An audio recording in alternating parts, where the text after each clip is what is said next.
ഇസ്രായേലായ ദൈവമക്കളുടെ നടുവിൽ, ഈ ദൈവദാസന്മാരുടെ നടുവിൽ ഈ പോഷനാകുന്ന എനിക്ക് ഈ ദൈവോചനവുമായിട്ട് നിൽപ്പാൻ ലഭിച്ച വിലപ്പെട്ട അവസരത്തിനായിട്ട് ദൈവത്തെ സ്തുതിക്കുന്നു. ഞാൻ തോമ്പിക്കണ്ടത്തെ ഒരു വാക്യം വായിച്ചിരുന്നു. ഞാൻ പറഞ്ഞു അതിന് 25-ാം തീയതി വീണ്ടും അവിടെ പോകണം, ദൈവം അനുവദിച്ച. ഞാൻ പറഞ്ഞു അന്നേരം അതിന്റെ ബാക്കി പറയാണ്ട് പറഞ്ഞു. അത് വാക്യം ഒന്ന് വായിക്കരുത്, അതല്ല പ്രസംഗിക്കുന്നത്. 129-ാം സങ്കീർത്തനം 1-ാം വാക്യം. അത് ഞാൻ അവിടെ വായിച്ചേച്ചാ ഇങ്ങോട്ട് വന്നത്. ഇവിടെ കൂടെ ഒന്ന് വായിച്ചേക്കാം. ഇസ്രായേൽ പറയേണ്ടത്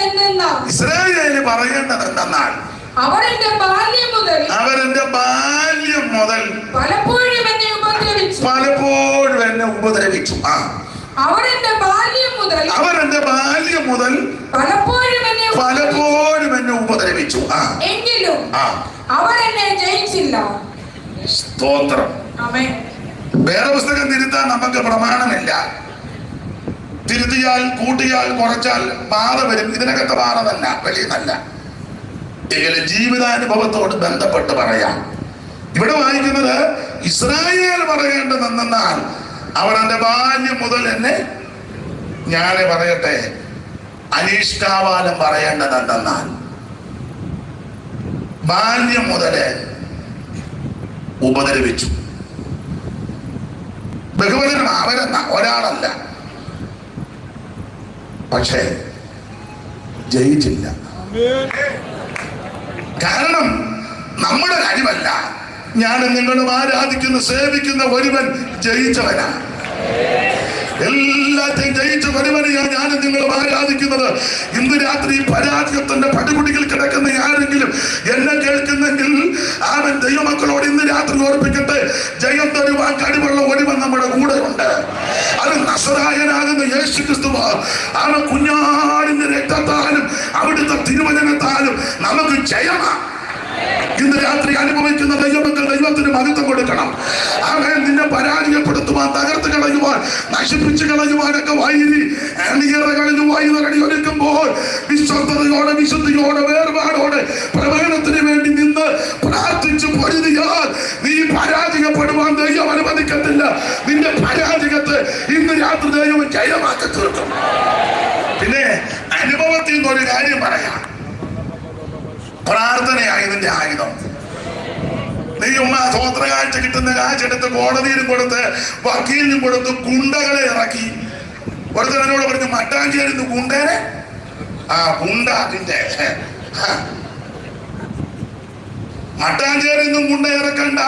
പിന്നെ ഒരു സ്ഥലമുണ്ടല്ലോ തിരുവനന്തപുരത്ത്, ചെങ്കൽച്ചൂട, അല്ല അറിയാം. മട്ടാഞ്ചേരിന്നും ഗുണ്ട ഇറക്കണ്ട, ചെങ്കച്ചൂട് എന്ന് ഇറക്കണ്ട. എന്നാളൊരു അച്ചായനോട് പറഞ്ഞു ഞങ്ങൾ ചേലക്കൊമ്പുകാരാണ്. ചേലക്കൊമ്പ് പെണ്ണിപ്പാസൊക്കെ അറിയാം ചേലക്കൊമ്പിന്റെ കാര്യം എന്നാ.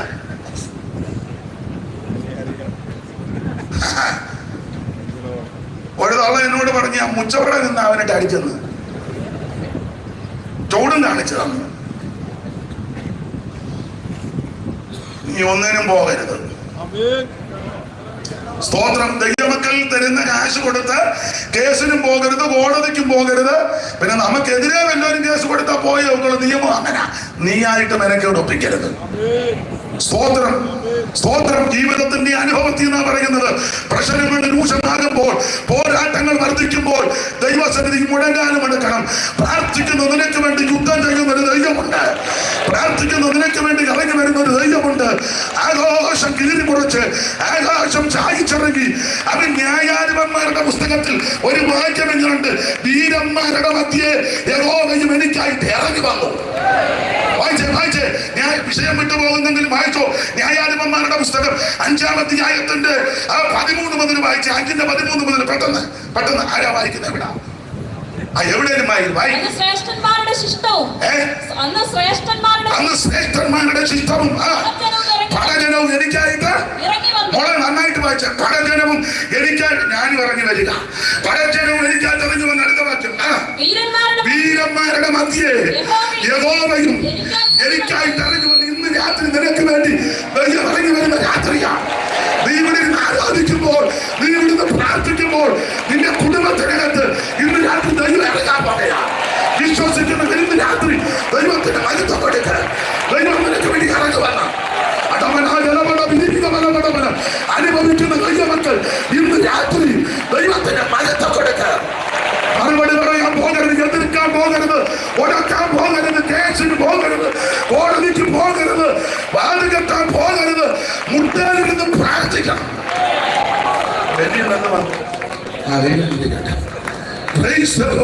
നിനക്ക് വേണ്ടി യുദ്ധം ചെയ്യുന്ന ദൈവമാണ്. അവിടെ ഒന്നുകൂടെ വായിച്ചേ. ഈ യുദ്ധത്തിന്റെ പ്രത്യേകത ദൈവം തപ്പുരാൻ ഇറങ്ങി വന്ന യുദ്ധമാണ്. ഇതുപോലൊരു യുദ്ധം വേറെ പുസ്തക ചരിത്രത്തിലില്ല. ഇന്ന് രാത്രി പ്രാർത്ഥിക്കുന്ന നിനക്ക് വേണ്ടി ദൈവ ദൂതനെ ഇറക്കും. ദൈവത്തിന്റെ ദൂതന്മാർ, ദൈവത്തിന്റെ ജനങ്ങൾ കോടി കോടി ആയിരം ദൈവത്തിന്റെ ജനങ്ങൾ ആയിരം കോടി പ്രാർത്ഥിക്കുന്ന ദൈവത്തിന്റെ പൈതലെ ഇന്ന് രാത്രി ദൈവം നിനക്ക് വേണ്ടി ദൂതനെ ഇറക്കും. വിശ്വസിക്കുന്ന വിരിയാത്ത ദൈവത്തിന് മഹത്വപ്പെടുത്തും. എല്ലാ വാക്കും ഞാൻ എടുപ്പിക്കുന്നില്ല. വായിച്ചോ. ദബോരയുമായുള്ള യുദ്ധം, സീസറയുമായുള്ള യുദ്ധം വായിച്ചേ. അമാലിക്ക് വേരുള്ള ബെന്യാമീനെ നിന്റെ ജനസമൂഹത്തിൽ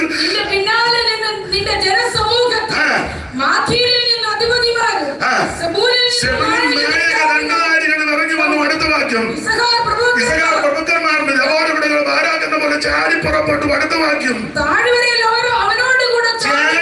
ചാടണം വന്ന് ചാടണം. ചുമ്മാ കാര്യം കേട്ടിരിക്കുമ്പോൾ ഇരിക്കാതെ നീ ഞാടി രംഗത്തെ മഹത്വപ്പെട്ടു. എടാ 90 കിലോ കൊണ്ട് ഒരെണ്ണം ആരാധിക്കുകയല്ല. 90 കിലോ ഉണ്ട്. ഇപ്പൊ പെട്ടിത്രാസായിട്ട് എത്തിയാൽ 90 പോകും. കൈ അടിക്കത്തില്ല, പാടുകയല്ല, ആരാധിക്കത്തില്ല. നിങ്ങളെ വിലയ്ക്ക് വാങ്ങിയിരിക്കാൻ താഴ്ന്നവരല്ല.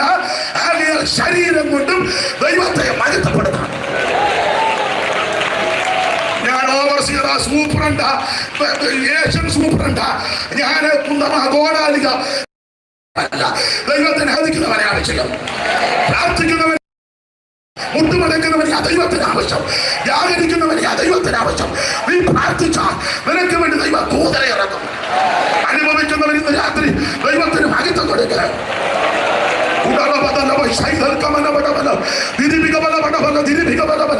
ഇന്ന് രാത്രി ദൈവം നിനക്ക് വേണ്ടി ഇറങ്ങി പ്രവർത്തിക്കും.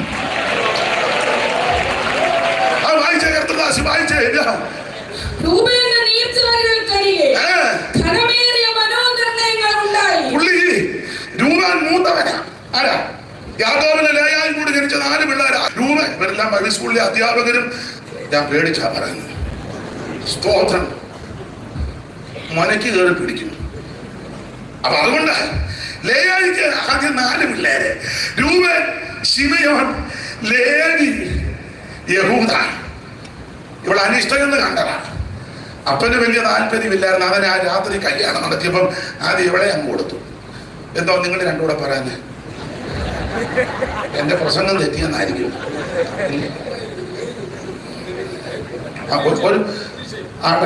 ഞാനും അപ്രീഷിയേറ്റ് ചെയ്യും. ഇംഗ്ലീഷ് ഇരിക്കട്ടെ. പിന്നെ അച്ഛൻ ഇംഗ്ലീഷ് പറഞ്ഞാൽ പോരല്ല, ഞാനും പറയണ്ടേ.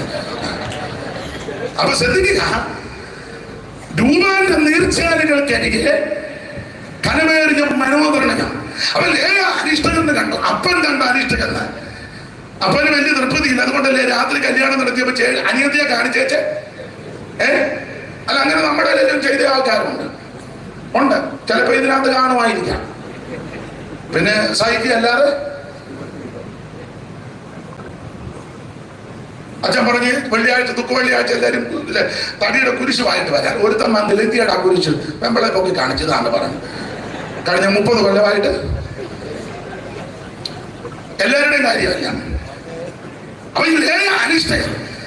അപ്പന് തൃപ്തിയില്ല, അനുജത്തിക്കും വലിയ തൃപ്തിയില്ല. അനിയത്തി ആരാ? റൈസലാൻഡി, റൈസൽ. ഇതുപോലൊരു അഹങ്കാരി, പിടിവാശിക്കാരി, തന്നിഷ്ടക്കാരി. ഇവിടെ യാക്കോബിനെ വിളിച്ച് ഭീഷണിപ്പെടുത്തി, എനിക്ക് പിള്ളേരെ തന്നില്ല, ഞാൻ ചാവുമെന്ന്, ആത്മഹത്യ. അങ്ങനെയുള്ള ചില സഹോദരിമാരുണ്ട്. ചിലര് ഭർത്താവിനെ പേടിപ്പിച്ച് ജീവിക്കുന്ന ആൾക്കാരുണ്ട്. മിണ്ടുകാരിപ്പം പേരും സ്ഥലമൊന്നും പറയുന്നില്ല. ഞാനും ഉണ്ട്. ഭർത്താവിനെ പേടിപ്പിച്ചു കറങ്ങ് വലിച്ചടച്ച് അകത്തോട്ട് കയറി കുറ്റി കിട്ടും. ഇവൻ അവിടെ പേടിച്ചിരിക്കുക. അവള് സുഖമായിട്ട് കിടന്നുറങ്ങുക. പക്ഷേ ദൈവം വിടുകയല്ല. ഒടുവിൽ കണക്കും പലിശയും കൊടുത്ത് നിന്നെ പിടിക്കും. ആ ഭാഗത്തേക്ക് ഞാൻ പോകുന്നില്ല. റേച്ചലിന് താല്പര്യമില്ല. ആ മനുഷ്യ അപ്പന് വലിയ തൃപ്തിയില്ല, കെട്ടിയ ഭർത്താവിനും വലിയ തൃപ്തിയില്ല. പക്ഷേ ദൈവം ലേയായെ ഓർത്തു. അവൾ അനിഷ്ടയെന്ന് കണ്ടപ്പോൾ ഗർഭഫലത്തെ ദൈവം അങ്ങോട്ട് തുറന്നു. മൂത്തവൻ രൂപേൻ, രണ്ടാമത്തവൻ ശിമിയോൻ, മൂന്നാമത്തവൻ ലേവി, നാലാമത്തവൻ യഹൂദ. യഹൂദ ജനിച്ചപ്പോൾ ലേയാ പറയാ, ഞാൻ ഇനി യഹോവയെ സ്തുതിക്കും. ഇന്ന് രാത്രി ദൈവിക നന്മ പ്രാപിച്ച നീ എങ്ങനെ കയ്യും കെട്ടിയിരിക്കുന്നത്? ദൈവിക വിടുതൽ പ്രാപിച്ചവർക്ക് മൗനമായിട്ടിരിക്കാൻ പറ്റുമോ? അത് നിർബന്ധിക്കും ഒന്നും വേണ്ട, സമ്മർദ്ദം ഒന്നും ചെലുത്തണ്ട.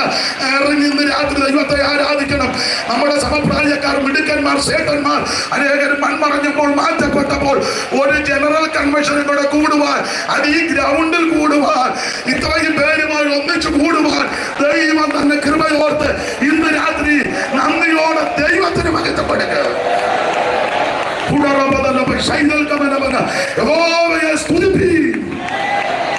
അപ്പൊ മൂത്തവനാ രൂപൻ.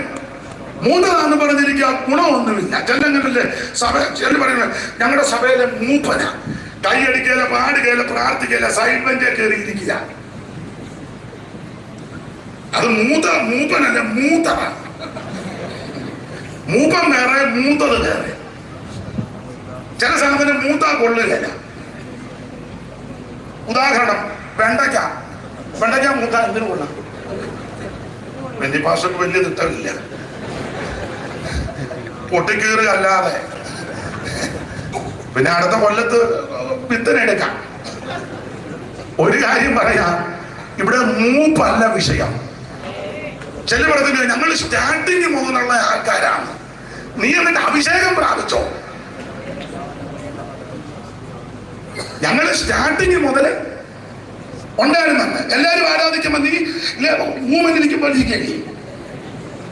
എല്ലാരും ആത്മാവിൽ ആരാധിക്കുമ്പോൾ, ദൈവത്തെ സ്തുതിക്കുമ്പോൾ സ്റ്റാർട്ടിങ് മുതൽ ഉണ്ടെന്ന് പറഞ്ഞേച്ചാൽ ഗുണമില്ലല്ലോ. പാരമ്പര്യമല്ല വിഷയം.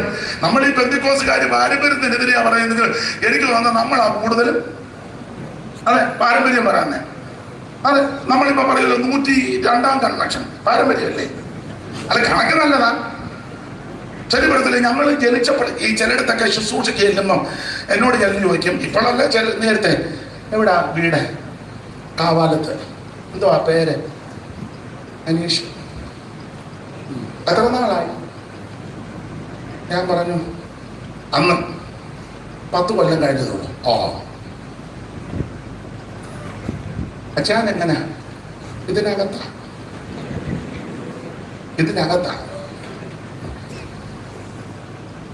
അവിടെ ഞാൻ ആ ഭാഗത്തേക്ക് പോകുന്നില്ല.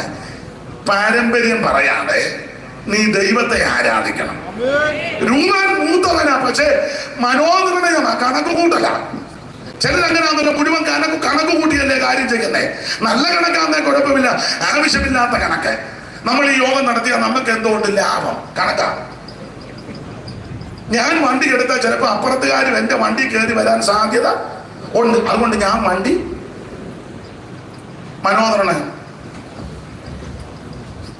പേര് സർവപരത്തിൽ ഒരു സെൻട്രൽ ക്ലാസ് എന്നോട് പറഞ്ഞു, അനീഷെ, നമ്മൾ ഈ കൺവെൻഷൻ നടത്തിയാൽ നമുക്ക് എന്തുകൊണ്ട് ലാഭം? ഞാൻ പറഞ്ഞ അച്ഛാ, കാളക്കച്ചവടമല്ല ഇത്, കാളക്കച്ചവടമല്ല, സുവിശേഷ വേലയാ. മറ്റോ ലാഭമല്ല ഇവിടുത്തെ വിഷയം. ഒരാത്മാവ് രക്ഷിക്കപ്പെടുക എന്നുള്ളതാ വിഷയം. ഇന്ന് രാത്രി എന്നെ കേൾക്കുന്ന പ്രിയരെ, പാരമ്പര്യം പറഞ്ഞ് ആചാരങ്ങൾ പറഞ്ഞിരിക്കാതെ ഇന്ന് രാത്രി ദൈവത്തെ മഹത്വപ്പെടുത്തണം.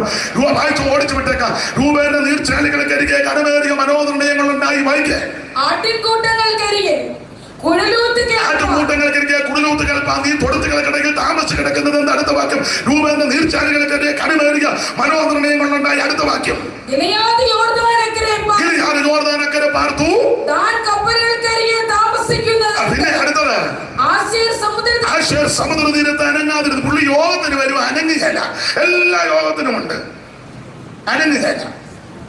പിന്നെ ഇടയ്ക്ക് ഇങ്ങനെ കൈ അനക്കും, ചത്തിട്ടില്ലെന്ന് അറിയിക്കാൻ. ആ ഇരിപ്പ് കാണുമ്പോൾ നമ്മൾ ഓർക്കും തൂങ്ങി ചത്തിരിക്കുകയാണ്. അതിന് ഇടയ്ക്കിടയ്ക്ക് ചത്തിട്ടില്ല. ആശേർ സമുദ്ര തീരത്ത് അനങ്ങാതിരിക്കുക. അനങ്ങുന്ന സമയമുണ്ട്. ഇപ്പൊ കൈയടിക്കുകയല്ല, പാട്ട് പാടുമ്പോ കൈയടിക്കുകയല്ല. ഞാൻ ആർക്കും വരാതിരിക്കട്ടെ, ദോഷമൊന്നും വരാതിരിക്കട്ടെ, ഒരു കാര്യം പറയുക, പാട്ട് പാടുകയും ആരാധിക്കുകയും ചെയ്യുമ്പോൾ കൈയടിച്ചും ദൈവത്തെ മഹത്വപ്പെടുത്തിയില്ലെങ്കിലേ, ഇപ്പൊ കൈയടിക്കത്തില്ലെങ്കിൽ പിന്നെ ഒടുവിൽ പല ദീനം വരുന്ന കൂട്ടത്തിൽ, വെട്ടുതറയോട് തന്നെ പറയാം, ദീനം വരുന്ന കൂട്ടത്തിൽ ഒരു ദീനമുണ്ട്. ആ ദീനം മറ്റൊന്നില്ല, ഈ വെട്ടുമാനം എന്ന് പറയും. വെട്ടുമാനം എപ്പോഴും അടിച്ചിരിക്കണം. ഇപ്പോഴൊന്ന് പാട്ട് പാടുമ്പോൾ അടിച്ചാൽ മതി, അല്ല പിന്നെ ഇപ്പൊ അടിക്കാതിരുന്നാൽ പിന്നെ ഒടുവിൽ ഇങ്ങനെ വെട്ടുമാണ്. മക്കിടിക്കിടാന്ന് കാപ്പി കൊണ്ടുത്തരും, തങ്കമ്മ കാപ്പി പുള്ളി അടിച്ചിരിക്കുക. എടാ നിനക്ക് കാപ്പി പോലും കുടിക്കാൻ ഇടവരികയല്ല. അത് വരാതിരിക്കണം. അതിന് അവസരം കിട്ടുമ്പോൾ ദൈവത്തെ ആരാധിക്കണം. ശബ്ദമുള്ളപ്പോൾ ദൈവത്തെ മഹത്വപ്പെടുത്തണം. കൈക്ക് ബലമുള്ളപ്പോൾ കൈയടിച്ച് ദൈവത്തെ മഹത്വപ്പെടുത്തണം. അവൻ ആരോഗ്യമുള്ളപ്പോൾ ദൈവത്തെ സ്തുതിക്കണം. ദാവീദ് പൂർണ്ണ ശക്തിയോടെ കുതിച്ച് നൃത്തം ചെയ്തു. ഇന്ന് രാത്രിയിൽ അവൻ ദൈവം ചെയ്ത നന്മയോർത്ത് അനങ്ങാതിരിക്കാതെ ദൈവത്തിന് മഹത്വം കൊടുക്കുക. അനങ്ങാതിരുന്നു. അടുത്ത വാക്യം വായിച്ചു. അടുത്ത വാക്യം ഷിപ്പ്യാർഡിലായിരിക്കും ജോലി. അടുത്ത വാക്യം വായിച്ചു. പോർക്കളമേടുകളെ തന്നെ. അടുത്ത വാക്യം. രാജാക്കന്മാർ വന്ന് പൊരുതു. താനാക്കിൽ വെച്ച് വെള്ളത്തിനരികെ പൊരുതി വെള്ളി എന്നവർക്ക് കൊള്ളയായി തീർന്നു. അടുത്ത വാക്യം വായിക്കാം. ആകാശം നക്ഷത്രങ്ങൾ പൊരുതി എന്ന് പറയുന്നതാണ് ഞാൻ സൂചിപ്പിച്ചത്. ദൂതനിറങ്ങി പറപൊരുതാൻ തുടങ്ങി. നക്ഷത്രം പൊരുതി എന്ന് പറഞ്ഞാൽ അവൻ ദൂതന്മാരുടെ വാസസ്ഥലം നക്ഷത്രമണ്ഡലത്തിലാണ്. അങ്ങനെയെങ്കിൽ നക്ഷത്രം പൊരുതി എന്ന് പറഞ്ഞാൽ ദൈവദൂതനെ ദൈവം അങ്ങോട്ട് ഇറക്കി. പ്രാർത്ഥിക്കുന്ന നിനക്ക് വേണ്ടി ദൈവം ദൂതനെ ഇറക്കും. ഇന്ന് രാത്രി ഞാനും നിങ്ങൾ ഇവിടെ നിന്ന് ദൈവത്തെ ആരാധിക്കുമ്പോൾ, ദൈവത്തെ മഹത്വപ്പെടുത്തുമ്പോൾ, എനിക്ക് നിങ്ങൾക്ക് വേണ്ടി ദൈവം ദൂതനെ ഇറക്കും. നക്ഷത്രങ്ങൾ പൊരുതി, അവ സീസണയുമായി സ്വകതകളിൽ പൊരുതി. അടുത്ത വാക്യം. കീശോന്തോട് പുരാതനത് ഞാൻ കീശോന്തോട് തള്ളിയവരെ ഒഴുകിക്കൊണ്ടുപോയി. എൻ മനമേ നീ ബലത്തോടെ നടകൊള്ള. ഞാൻ അന്ന് വൽകിതത്താൽ സൂര്യ വൽകിതത്താൽ കുതിര കുടുംബങ്ങൾ കക്കരം ചെയ്തെന്ന എന്ന് പറഞ്ഞ ദൂതനിറങ്ങി കുതിരയുടെ കുതികാല് വെട്ടി.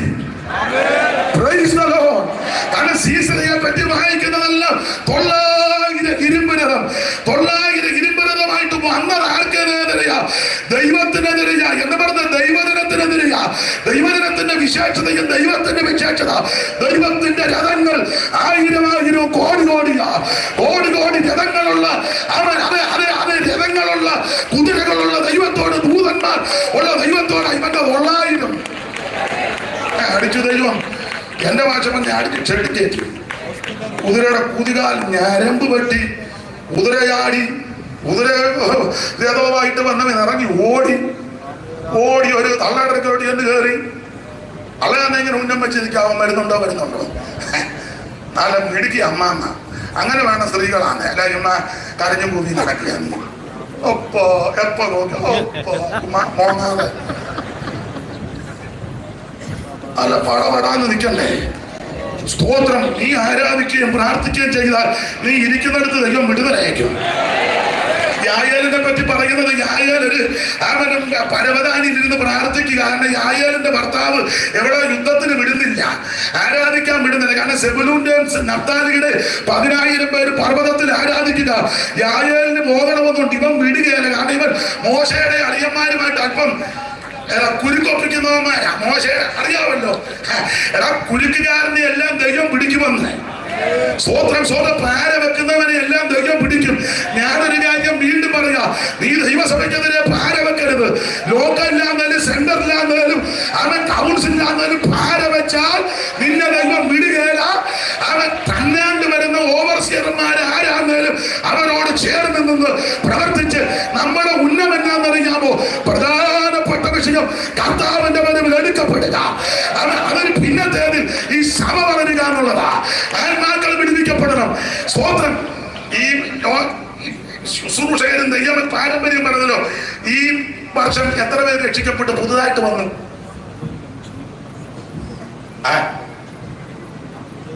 ഉള്ളതുകൊണ്ട് 2 എണ്ണം പോയതല്ലാതെ സ്നാനപ്പെടുത്തി. സ്നാനപ്പെട്ടവന് ഇപ്പൊ സംശയം പെടണ്ടായിരുന്നെന്ന് ആ പരുവത്തിനാക്കി. ഇനിയിപ്പോ സ്നാനപ്പെടണമെങ്കിൽ പിള്ളേര് സ്നാനപ്പെടണം. നമ്മളാണ് അവനോട് പറയാം മുങ്ങടാ മുങ്ങടാ പറഞ്ഞ ഇപ്പൊ മുങ്ങോ. പിന്നെ അവൻ അച്ഛ കൈക്ക് പറഞ്ഞടാ നിന്റെ കല്യാണം നടക്കേണ്ടതാ, അന്നാ മുങ്ങ. അങ്ങനെ രാത്രി കൊണ്ട് മുക്കും. അങ്ങനെ അതല്ലല്ലോ സ്നാനം. പണ്ട് വള്ളക്കാലില് സ്ഥലം വേറൊന്ന് പോയി ഒരപ്പച്ചനെ മുക്കി. ചെവിയോടി അപ്പച്ചനെ കണ്ടാ മുക്കുന്നത്. മുക്കി അങ്ങോട്ടോട്ട് അപ്പച്ചന്റെ സൂക്കേടെല്ലാം തീർന്നല്ലോ ഒന്ന്. അത് വീട്ടിൽ പോയി.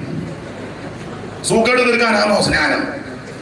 തിരുമൂല വരെ ജോർജ് കുട്ടി ഒരാളെ മുക്കി വിട്ടപ്പോ അവൻ ഉണ്ടായിട്ട് അക്കരയ്ക്ക് പോയി. പോകാന്ന് പോലും അവൻ പറഞ്ഞില്ല. പിന്നീട് അറിഞ്ഞ് കണ്ണാടിപ്പുഴ കറിയാക്കുട്ടിയുടെ വീട്ടിൽ അവൻ കയറിയിരിക്കുകയായിരുന്നു. പിന്നത്തേത് അന്വേഷിച്ചപ്പം അവൻ അല്പം പിരിയുള്ളവന്. പിറ്റേന്ന് കല്യാണം നടത്താൻ മുക്കിയതാ. വെള്ളം ചെവിയിലോട്ട് കയറി പറഞ്ഞ അവധി. ഇത് സ്നാനം കല്യാണം നടത്താനല്ല സ്നാനം.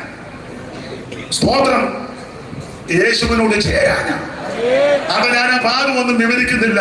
ജീവിക്കുന്ന ആരാധിക്കുന്ന ദൈവമക്കൾക്ക് വേണ്ടി ദൈവം യുദ്ധം ചെയ്യും. അന്ന് വർഗത്താൽ ശൂരവർഗത്താൽ കുതിര കുടുംബങ്ങൾ കത്തനം ചെയ്തു. ഇന്ന് രാത്രി ആ വിഷയം വിടുക. പ്രാർത്ഥിക്കുന്ന നിനക്ക് വേണ്ടി ദൈവം യുദ്ധം ചെയ്യും. നമ്മൾ എടുത്ത